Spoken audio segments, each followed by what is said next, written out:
अस्सलामुअलैकुम to all of you. तो साथियों, कैसे आप सब लोग। जैसा कि आप सब लोगों को पता है कि हमारी जो एमसीक्यू की सीरीज चल रही है अग्निवीर के लिए, आज हम उसी का डे 11 डिस्कस करने वाले हैं। और आज की इस वीडियो में हम टॉप 40 क्वेश्चन डिस्कस करेंगे, जिसमें मैं आपको टारगेट देता हूं कि कम से कम 30 प्लस यहां पे आपको अपना स्कोर देना है। और देखते हैं कि कितने लोग यहाँ पे अपना स्कोर कंप्लीट कर पाएंगे, अपना टारगेट कंप्लीट कर पाएंगे और यहाँ पे अपना बेस्ट दे पाएंगे।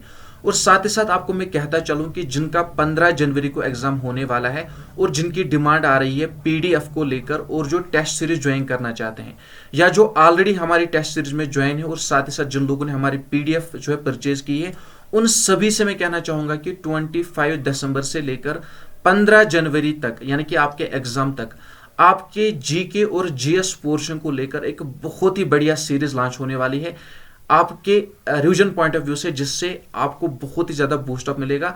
यानी कि एक टेस्ट सीरीज आप सब लोगों के लिए लॉन्च होने वाली है, जिससे आप लोगों को बेनिफिट प्रोवाइड करवाया जाएगा। और साथ ही साथ उन लोगों को बहुत ही ज्यादा बेनिफिट मिलेगा जो कि ऑलरेडी हमारी टेस्ट सीरीज में ज्वाइन है, और साथ साथ जिन लोगों ने ऑलरेडी हमारी पीडीएफ वगैरह परचेज की है। तो इसके लिए आपको क्या कुछ करना पड़ेगा वो मैं आपको 25 दिसंबर को समझाऊंगा। तब तक के लिए आप थोड़ा बहुत जो है वेट करें, थोड़ी बहुत पेशेंस रखें। 25 दिसंबर को मैं आपको सब लोगों को अच्छी तरह से एक्सप्लेन करूंगा कि किस तरह से आप जो है इसका हिस्सा बन सकते हो और इन जो है टेस्ट से बेनिफिट उठा सकते हो। तो तब तक के लिए आपको थोड़ी बहुत पेशेंस रखनी होगी, ठीक है ना। तो ज्यादा टाइम पे हम वेस्ट नहीं करेंगे, डायरेक्टली हम आ जाते हैं अपने क्वेश्चंस की तरफ।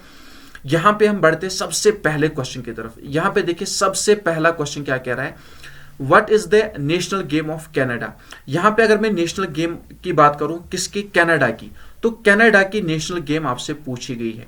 और यहां पे कुछ ऑप्शन है, चेस, कबड्डी, क्रिकेट या आइस हॉकी। तो यहां पे अगर मैं आइस हॉकी की बात करूं, दैट इज डी पार्ट हमारा राइट आंसर होगा, यानी कि कनाडा की जो नेशनल गेम है दैट इज आइस हॉकी। इसके बाद आ जाते हैं नेक्स्ट क्वेश्चन पे, that's question number 2, hockey is the national game of. देखिए यहां पे क्या पूछा गया है, यहां पे जो है हॉकी पूछा गया है कि कहां की नेशनल गेम है। लेकिन यहां पे आपको याद रख लेना है कि यहां पे इंडिया भी ऑप्शन में है और नन ऑफ दीज भी ऑप्शन में है। तो यहां पे आपको कंफ्यूजन में नहीं आना है। अगर नन ऑफ दीज नहीं होता, इसकी जगह चाइना होता, तो उस समय आपको मार्क क्या करना था, इंडिया आपको मार्क करना था। लेकिन यहां पे नन ऑफ दीज ऑप्शन में है, तो हमारा जो सही आंसर होगा that is none of these होगा। क्योंकि अगर मैं इंडिया के नेशनल गेम की बात करूं तो प्रेजेंटली जो है इंडिया की कोई भी नेशनल गेम नहीं है। लेकिन जो पुरानी नेशनल गेम थी इंडिया की, वो कौन थी, वो थी हॉकी। लेकिन कभी कभार इस तरह से भी पूछा जा सकता है, पुरानी कंसिडर उस वक्त करनी है। अगर इस तरह से क्वेश्चन पूछा जाए तो उस वक्त पुरानी कंसिडर करनी है, आपको याद रख लेना है। इसके बाद आ जाते हैं नेक्स्ट क्वेश्चन पे, दैट्स क्वेश्चन नंबर 3 पे हम आ जाते हैं।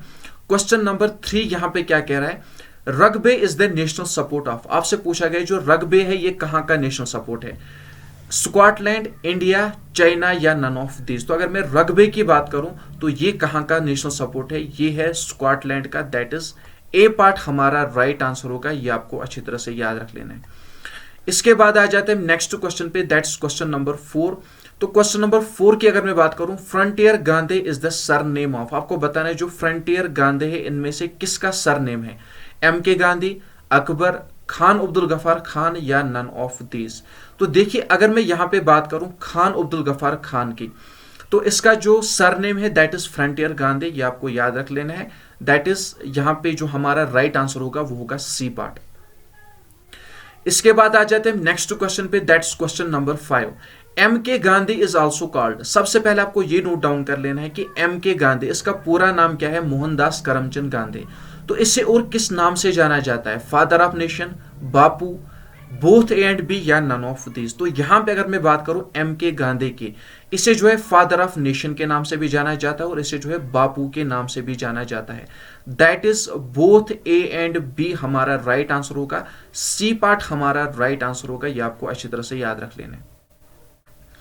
इसके बाद आ जाते हैं नेक्स्ट क्वेश्चन पे, that's question number 6, which of the following person also called old man of India. आपको बताना है कि इनमें से जो है ओल्ड मैन ऑफ इंडिया के नाम से किसे जाना जाता है, दादा भाई नेहरू, एस.सी. बोस, एम के गांधी या नन ऑफ दीज। तो अगर मैं ओल्ड मैन ऑफ इंडिया की बात करूं दैट इज ए पार्ट हमारा राइट आंसर होगा, यानी कि दादा भाई नेहरू जी को जो है ओल्ड मैन ऑफ इंडिया के नाम से जाना जाता है, ये आपको अच्छी तरह से याद रख लेना है। इसके बाद आ जाते हैं नेक्स्ट क्वेश्चन पे, that is question number 7। Sardar Vallabh भाई पटेल इज आल्सो कॉल्ड, आपको बताना है जो सरदार वल्लभ भाई पटेल है इससे और किस नाम से जाना जाता है, peace man, iron man, Gandhi या नन ऑफ दीज। तो अगर मैं सरदार वल्लभ भाई पटेल की बात करूं, इसे जो है आयरन मैन के नाम से भी जाना जाता है, दैट इज बी पार्ट हमारा राइट आंसर होगा। या आप इसे जो है आयरन मैन ऑफ इंडिया भी कह सकते हो, इस तरह से भी इसे जो है इस नाम से भी इसे जाना जाता है। इसके बाद आ जाते हैं नेक्स्ट क्वेश्चन पे, that's question number 8। Which person also called black Gandhi, आपको बताना है कि इनमें से जो है ब्लैक गांधी के नाम से किसे जाना जाता है, Hitler, Martin Luther king, SC Bose या नन ऑफ दीज। तो यहां पे हमारा जो राइट आंसर होगा दैट इज बी पार्ट, यानी कि मार्टिन लूथर किंग को जो है ब्लैक गांधी के नाम से जाना जाता है।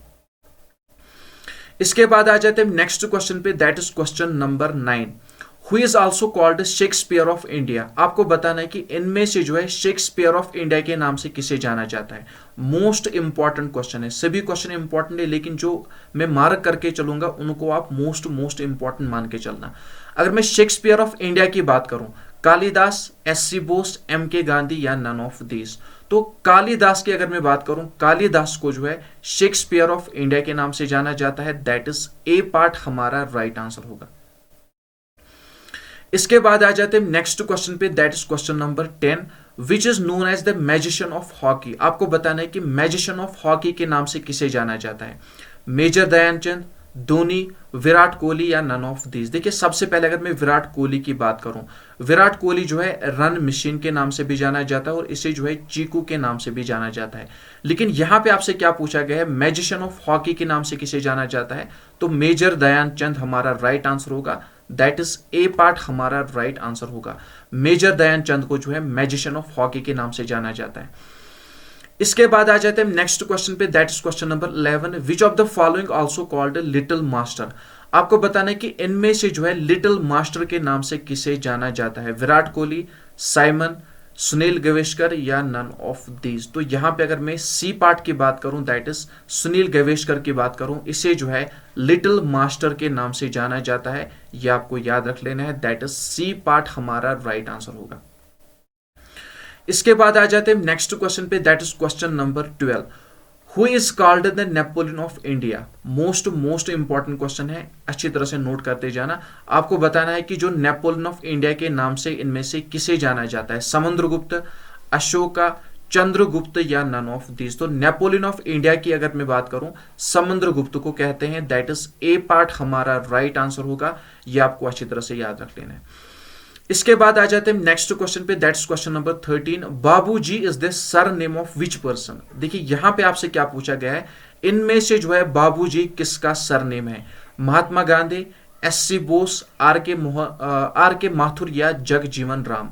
तो यहां पे अगर मैं जगजीवन राम की बात करूं, जगजीवन राम को जो है बापू जी के नाम से जाना जाता है, दैट इज डी पार्ट हमारा राइट आंसर होगा।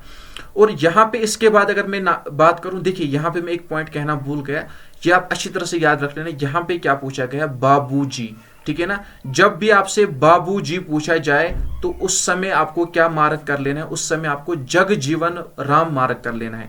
लेकिन अगर आपसे बापू पूछा जाए, अगर बापू पूछा जाए तब तो बापू किसे कहते हैं, एम के गांधी को कहते हैं, दैट इज मोहनदास करमचंद गांधी को कहते हैं, ये भी आप याद रख लेना। इसके बाद देखिए आपको बताना है तोताए हिंद के नाम से किसे जाना जाता है, यानी कि इनमें से जो है तोताए हिंद के नाम से किसे जाना जाता है, उबुल फजल, अमीर खुसरो, अकबर या नन ऑफ दीज। तो आपको अच्छी तरह से याद रख लेना है, अमीर खुसरो को जो है तोताए हिंद के नाम से जाना जाता है, दैट इज बी पार्ट हमारा राइट आंसर होगा। इसके बाद आ जाते हैं नेक्स्ट क्वेश्चन पे, that is question number 15। Peace man is the another name of, आपको बताना है कि इनमें से जो है पीस मैन के नाम से किसे जाना जाता है। तो पीस मैन की अगर मैं बात करूं, लाल बहादुर शास्त्री, एम के नाथ, टी प्रकाशम या नन ऑफ दीज। तो आपको अच्छी तरह से याद रख लेना है, लाल बहादुर शास्त्री को जो है पीस मैन ऑफ इंडिया के नाम से भी जाना जाता है, दैट इज ए पार्ट हमारा राइट आंसर होगा। इसके बाद आ जाते हैं नेक्स्ट क्वेश्चन पे, that is Bengal Kesari is the title of, आपको बताना है जो बंगाल केसरी है इनमें से ये उपाधि किसको मिली, ये टाइटल किसको दिया गया है, Bal Gangadhar Tilak, Ashutosh Mukherjee, both A and B या नन ऑफ दीज। तो आपको अच्छी तरह से याद रख लेना है, Ashutosh Mukherjee, that is B part हमारा राइट आंसर होगा, यानी कि बंगाल केसरी के नाम से।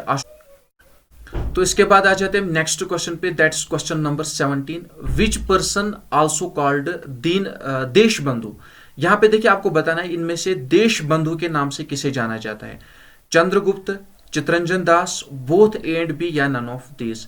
जब भी आपसे देश बंधु पूछा जाए तो आपको याद रख लेना है चितरंजन दास को जो है देश बंधु के नाम से जाना जाता है। और यहां पे इसके बाद अगर मैं नेक्स्ट क्वेश्चन की बात करूं, नेक्स्ट क्वेश्चन क्या कह रहा है, क्वेश्चन नंबर 18, दीन बंधु। देखिए टर्म्स जो है थोड़ी बहुत कॉमन है, आपको नोट डाउन कर लेना है। जब भी आपसे देश बंधु पूछा जाए तो आपको याद रख लेना है चितरंजन दास को जो है देश बंधु के नाम से जाना जाता है। लेकिन जब भी आपसे दीन बंधु पूछा जाए तो सी एफ एड्रिवस या एड्रिवस आप कह सकते हो, ये आप याद रख लेना, इनमें आपको कंफ्यूजन नहीं करना है। इसके बाद आ जाते हैं नेक्स्ट क्वेश्चन पे, that's question number 19। Popular name of बाल गंगाधर तिलक, यानी कि आपको बताना है कि बाल गंगाधर तिलक को पॉपुलरली किस नाम से जाना जाता है।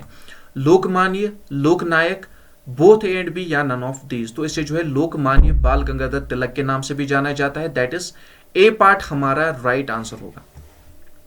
इसके बाद देखिए next question, Jay Prakash Narayan is the surname of. आपको बताना है जो जय प्रकाश नारायण है ये किसका सरनेम है।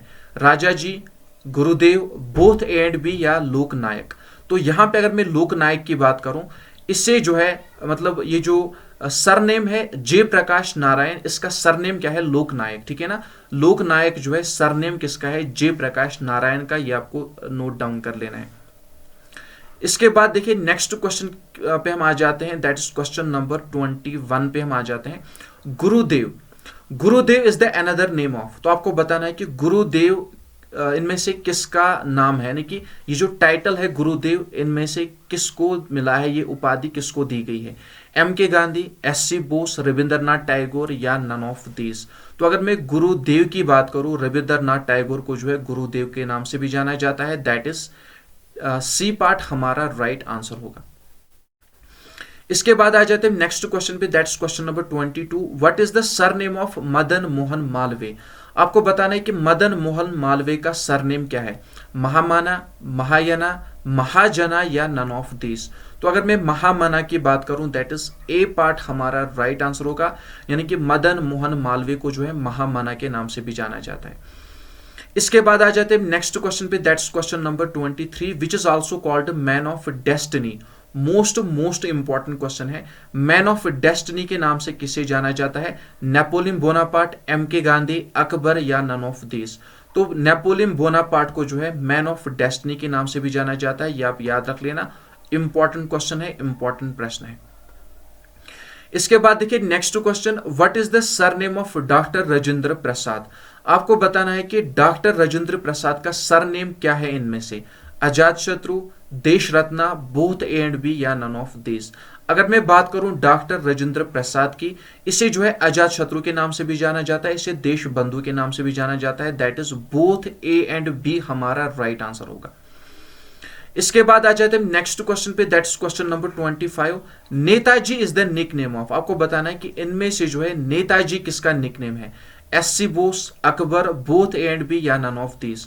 तो आपने तो सुना होगा सुभाष चंद्र बोस का पूरा नाम क्या है, इसे इस नाम से भी जाना जाता है, नेताजी सुभाष चंद्र बोस, पर्टिकुलरली इसे इसी नाम से जाना जाता है। तो ए पार्ट हमारा राइट आंसर होगा, दैट मीन सुभाष चंद्र बोस का जो निक नेम है दैट इज नेताजी, ठीक है ना, ये आपको याद रख लेना है। इसके बाद आ जाते हैं नेक्स्ट क्वेश्चन पे, that's question number 26। Where is the headquarter of red cross society located. सबसे पहले आपको ये नोट डाउन कर लेना है जो रेड क्रॉस है इसकी एस्टेब्लिशमेंट कब हुई है, 1863 में इसकी एस्टेब्लिशमेंट हुई है। और इसके हेडक्वार्टर की अगर मैं बात करूं, इसका हेडक्वार्टर कहां पे है, जेनेवा में है, दैट इज बी पार्ट हमारा राइट आंसर होगा, ये आपको अच्छी तरह से याद रख लेना है। इसके बाद आ जाते हैं नेक्स्ट क्वेश्चन पे, that's question number 27। Where is the headquarter of Interpol. तो इंटरपोल का हेडक्वार्टर आपसे पूछा गया है, चाइना, यूएसए, जापान या लियोन। तो यहां पे अगर मैं लियोन की बात करूं, दैट इज डी पार्ट हमारा राइट आंसर होगा। इंटरपोल का हेडक्वार्टर कहां पे, लियोन में इसका हेडक्वार्टर है, ये आप याद रख लेना। इसके बाद आ जाते हैं नेक्स्ट क्वेश्चन पे, दैट्स क्वेश्चन नंबर 28। यहां पे देखिए where is the headquarter of Asian development bank. देखिए सबसे पहले आपको ये नोट डाउन कर लेना है, इंपॉर्टेंट प्रश्न है। सबसे पहले ये आप याद रख लेना, एडीबी, ठीक है ना, ADB stands for Asian development bank. और ADB यानी कि एशियन डेवलपमेंट बैंक की अगर मैं बात करूं, इसकी एस्टेब्लिशमेंट 1966 में हुई है। और इसका हेडक्वार्टर कहां पे है? मनाली में इसका हेडक्वार्टर है, ये आप याद रख लेना, दैट इज बी पार्ट हमारा राइट आंसर होगा। इसके बाद देखिए, where is the headquarter of international court of justice located. Most important question है, आपको नोट डाउन कर लेना है। International court of justice ICJ, ठीक है ना, इंटरनेशनल कोर्ट ऑफ जस्टिस, इसका हेडक्वार्टर कहां पे है? इसका हेडक्वार्टर हेग में है, दैट इज सी पार्ट हमारा राइट आंसर होगा, ये आप अच्छी तरह से याद रख लेना। इसके बाद आ जाते हैं नेक्स्ट क्वेश्चन पे, that is where is the headquarter of UNICEF. ठीक है ना, आपसे जो है यूनिसेफ का हेडक्वार्टर पूछा गया है। सबसे पहले ये नोट डाउन कर लेना, यूनिसेफ, ये आपके लिए होमवर्क है कि यूनिसेफ की फुल फॉर्म क्या है, ये आपके लिए होमवर्क है, ठीक है ना। ये आप मुझे कमेंट बॉक्स में बताओगे यूनिसेफ की फुल फॉर्म क्या है। और आपको ये नोट डाउन कर लेना, जो यूनिसेफ है इसकी एस्टेब्लिशमेंट 1946 में हुई है। और इसका हेडक्वार्टर कहां पे है? पेरिस, न्यूयॉर्क, यहां पे देखिए जिनेवा या नन ऑफ दिस। तो यहां पे अगर मैं बात करूं न्यूयॉर्क की, इसका हेडक्वार्टर कहां पे? न्यूयॉर्क में है, दैट इज बी पार्ट हमारा राइट आंसर होगा। इसके बाद आ जाते हैं नेक्स्ट क्वेश्चन पे, that's question number 31, where is the headquarter of United Nations Environment Programme located. तो United Nations Environment Programme, that is UNEP, ठीक है ना, यूनाइटेड नेशन एनवायरमेंट प्रोग्राम, इसका हेडक्वार्टर कहां पे है? Rome, Nairobi, both and B या नन ऑफ दीज। तो इसका हेडक्वार्टर कहां पे? नैरोबिया में है, या नैरोबी आप कह सकते हो, ये आप नोट डाउन कर लेना, दैट इज बी पार्ट हमारा राइट आंसर होगा। इसके बाद आ जाते हैं नेक्स्ट क्वेश्चन पे, that's question number 32, one of the most important question है, नोट डाउन करके जाना। अगर मैं सबसे पहले बात करूं WTO, इसकी फुल फॉर्म क्या है? वर्ल्ड ट्रेड ऑर्गेनाइजेशन, ठीक है ना, वर्ल्ड ट्रेड ऑर्गेनाइजेशन। इसकी एस्टेब्लिशमेंट कब हुई है? 1995 में इसकी एस्टेब्लिशमेंट हुई है। किसकी? वर्ल्ड ट्रेड ऑर्गेनाइजेशन की एस्टेब्लिशमेंट 1995 में हुई है। लेकिन इसके हेडक्वार्टर की अगर मैं बात करूं, इसका हेडक्वार्टर कहां पे है? जिनेवा में इसका हेडक्वार्टर है, दैट इज ए पार्ट हमारा राइट आंसर होगा। मोस्ट इंपॉर्टेंट क्वेश्चन है, that is WTO stands for world trade organization, इसकी एस्टेब्लिशमेंट 1995 में हुई है। और इसका हेडक्वार्टर कहां पे है? जिनेवा में है, ये आप याद रख लेना। इसके बाद आ जाते हैं नेक्स्ट क्वेश्चन पे, that's question number 33, where is the headquarter of international cricket council located. International cricket council, इसका हेडक्वार्टर आपसे पूछा गया है, पेरिस, जिनेवा, दुबई या नन ऑफ दीज। तो C part that is Dubai, आपको याद रख लेना है, दुबई हमारा राइट आंसर होगा। इसके बाद देखिए नेक्स्ट क्वेश्चन, कॉमनवेल्थ, ठीक है ना, कॉमनवेल्थ का हेडक्वार्टर आपसे पूछा गया है, टोक्यो, पेरिस, जिनेवा, चाइना या लंदन। तो यहां पे आपको याद रख लेना है लंदन, ठीक है ना। लंदन में किसका हेडक्वार्टर है? कॉमनवेल्थ का, ये आप याद रख लेना।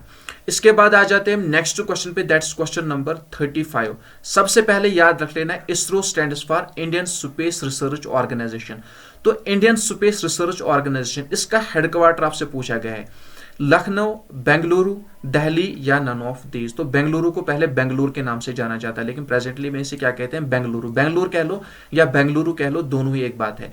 तो इसरो मतलब इसका हेडक्वार्टर कहां पे? इसका हेडक्वार्टर बेंगलुरु में है। और इसरो की फुल फॉर्म क्या है? इंडियन स्पेस रिसर्च ऑर्गेनाइजेशन, ये आप याद रख लेना। इसके बाद आ जाते हैं नेक्स्ट क्वेश्चन पे, that is question number 36, UNESCO. तो यूनेस्को की अगर मैं बात करूं, यूनेस्को की एस्टेब्लिशमेंट सबसे पहले आपको याद रख लेना है, 1945 में यूनेस्को की एस्टेब्लिशमेंट हुई है। और इसके हेडक्वार्टर की अगर मैं बात करूं, पेरिस में इसका हेडक्वार्टर है, दैट इज ए पार्ट हमारा राइट आंसर होगा। इसके बाद देखिए world bank, where is the headquarter of world bank. World bank का हेडक्वार्टर आपसे पूछा गया है, Tokyo, Washington DC, both and B या नन ऑफ दीज। तो यहां पे आपको याद रख लेना है, वाशिंगटन DC जो है वर्ल्ड बैंक का हेडक्वार्टर कहां पे? वाशिंगटन DC में है। और यहां पे अगर मैं बात करूं नेक्स्ट क्वेश्चन की, that's question number 38, where is the headquarter of IMF। देखिए सबसे पहले आपको ये नोट डाउन कर लेना है, IMF stands for international monetary fund. और इंटरनेशनल मॉनेटरी फंड, इसका हेडक्वार्टर कहां पे? इसका हेडक्वार्टर भी कहां पे है? वाशिंगटन DC में है। और वर्ल्ड बैंक का हेडक्वार्टर कहां पे? उसका हेडक्वार्टर भी है उसका हेडक्वार्टर भी जो है वाशिंगटन डीसी में है। और कभी कभार इस तरह से भी पूछा जा सकता है कि ये जो दोनों है इनका हेडक्वार्टर कहाँ पे, या इनमें से किन दोनों का हेडक्वार्टर सेम है। इस तरह से भी क्वेश्चन पूछा जा सकता है, आपको याद रख लेना है। IMF stands for international monetary fund और इसका हेडक्वार्टर कहाँ पे, वाशिंगटन डीसी में। तो चलिए बढ़ते हैं हम नेक्स्ट क्वेश्चन की तरफ, ये आपने याद रख लिया होगा। इसके बाद आ जाते हैं हम क्वेश्चन नंबर 39 पे।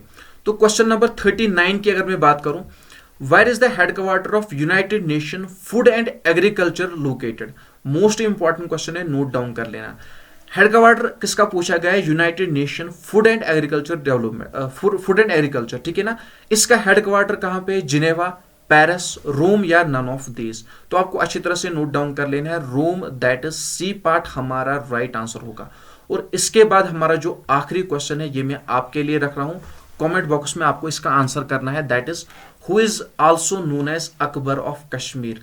अकबर ऑफ कश्मीर के नाम से किसे जाना जाता है, इसका जो आंसर है वो आप कमेंट बॉक्स में करोगे। देखते हैं कि कितने लोग इसका आंसर सही कर पाएंगे और 40 में से आपके कितने क्वेश्चन सही गए ये मुझे आप कमेंट बॉक्स में बताओगे। इसका आंसर आप मुझे कमेंट बॉक्स में करोगे, ठीक है ना। और जितने भी लोग यहाँ पे PDF परचेज करना चाहते हैं या टेस्ट सीरीज ज्वाइन करना चाहते हैं, या जो ऑलरेडी टेस्ट सीरीज में ज्वाइन है, या जिन लोगों ने ऑलरेडी पेड कोर्स या PDF परचेज की है, उन सब से मैं कहना चाहूंगा कि 1-2 दिन तक आप वेट करें, आपके लिए बहुत ही बढ़िया स्ट्रेटेजी आने वाली है, जिससे आप जो है GK और GS का पोर्शन बहुत ही फास्ट अंदाज में जो है उसका रिविजन ले पाओगे और उस से अपनी एबिलिटी चेक कर पाओगे, ताकि आप जो है अच्छी तरह से अपने एग्जाम की प्रिपरेशन कर पाओ। तो मिलते हैं नेक्स्ट वीडियो में, तब तक के लिए अपना ख्याल रखना, दुआ में याद रखना। और हाँ, आप में से जितने भी लोग नए हैं, चैनल को सब्सक्राइब नहीं किया है तो चैनल को सब्सक्राइब करके जाना, साथ ही साथ बेल आइकन पे प्रेस करना, ताकि आपको मेरे लेटेस्ट वीडियो की अपडेट मिलती रहे। और इससे पहला वाला वीडियो अगर आपने अभी तक नहीं देखा है उसे मिस मत करना, मोस्ट इंपॉर्टेंट वीडियो है। आपके स्क्रीन पर जो वीडियो शो हो रहा है इस पर क्लिक करके एक बार पूरा वीडियो जरूर देखें। मिलते हैं नेक्स्ट वीडियो में, तब तक के लिए अपना ख्याल रखना, दुआ में याद रखना। अल्लाह हाफिज, अस्सलामु अलैकुम वरहमतुल्लाहि वबरकातुहू।